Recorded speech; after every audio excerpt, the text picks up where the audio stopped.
Apa masalahnya? Semua kita punya hak ya, untuk menentukan. Hak politik yang menentukan, garis politik yang kita tentukan. Bersama kita baik, nggak bersama pun barangkali baik juga.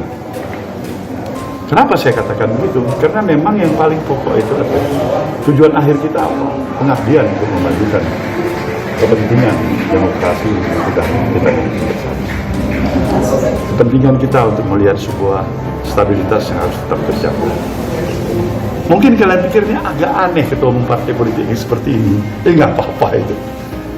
Ketika memang ini diniatkan sungguh-sungguh kita perjuangkan, mungkin lambat laun dia akan berhasil.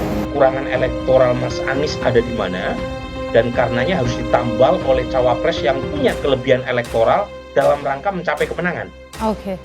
Alasan itu saya kira akan membuat beliau lebih fleksibel.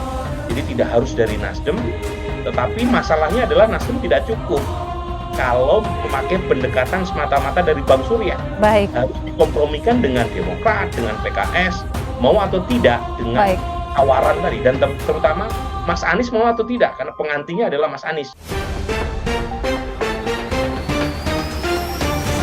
Surya Paloh tanggapi hubungan PDIP Demokrat mulai cair, nggak khawatir.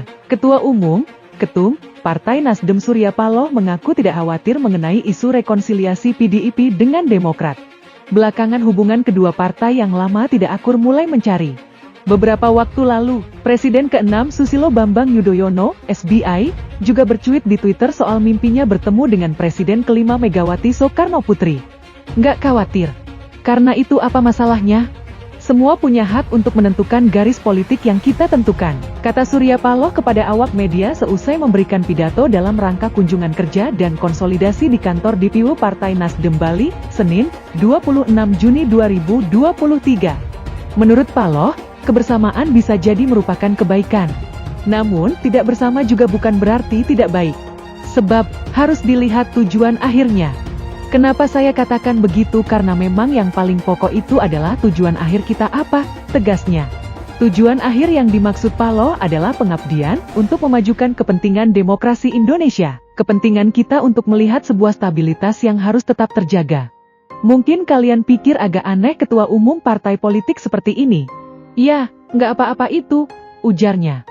Disinggung terkait masa depan di pemilu 2024, Paloh mengaku Nasdem optimistis, termasuk peluang bakal calon presiden, baca pres, Anies Baswedan memenangi Pilpres. Optimis. Ini, Nasdem, kan tahapan ketiga. Biasanya ini tahapan yang saya pikir amat menentukan, paparnya. Kalau dia, Anies Baswedan, berhasil bisa naik, dia bisa jauh lebih mudah ke depannya, tandasnya. Sebelumnya, Demokrat dan PDIP mulai terlihat akur seiring pertemuan Ketum Partai Demokrat Agus Harimurti Yudhoyono, AHY, dan Ketua DPP PDIP Puan Maharani. Mengutip Det News, SBY juga sempat menuliskan cuitan di Twitternya @SBYudhoyono pada Senin, 19/6, tentang mimpinya soal rekonsiliasi.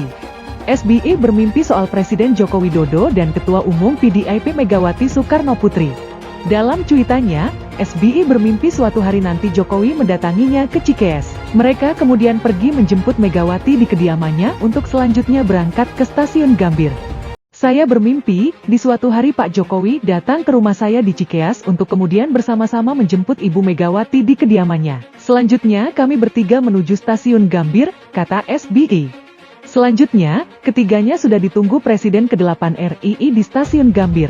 Sang presiden yang akan dipilih di 2024 ini kemudian berbincang-bincang sebelum memberikan tiket kereta api untuk ketiga tokoh tersebut. Di stasiun Gambir, sudah menunggu Presiden Indonesia ke-8. Beliau telah membelikan karcis kereta api Gajayana ke arah Jawa Tengah Jawa Timur. Karena masih ada waktu, sejenak kami berempat minum kopi sambil berbincang-bincang santai, kata SBY. Jokowi dan Megawati selanjutnya naik kereta api dan menyapa rakyat sepanjang perjalanan. Kereta api tersebut ternyata berhenti di Solo dan ketiganya berpisah ke tempat tujuan masing-masing.